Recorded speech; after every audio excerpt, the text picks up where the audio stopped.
In this video, I'm going to teach you how to buy and sell in Forex. First, you need to head over into the account if you're choosing. You can use MetaMask, TradingView, Forex.com, and for this case, I'll choose Trading212. So here are the watch lists for this. We have in here this USA 500, we have in here some Forex as well as some stocks available. So for this case, you can just choose which one you want. Now, on this case, you can see the fluctuations around this.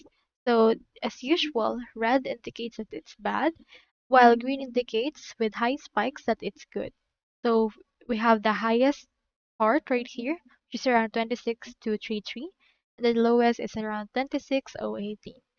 So, in order to actually buy, you can just make sure to buy when they're at their lowest, like for example in this one, and then just wait for this to rise up like this. So when you buy, for example, on November 3 at around 15:30 and you sell it at around 10:30 in the evening, you will gain a lot of advantage for that time as well.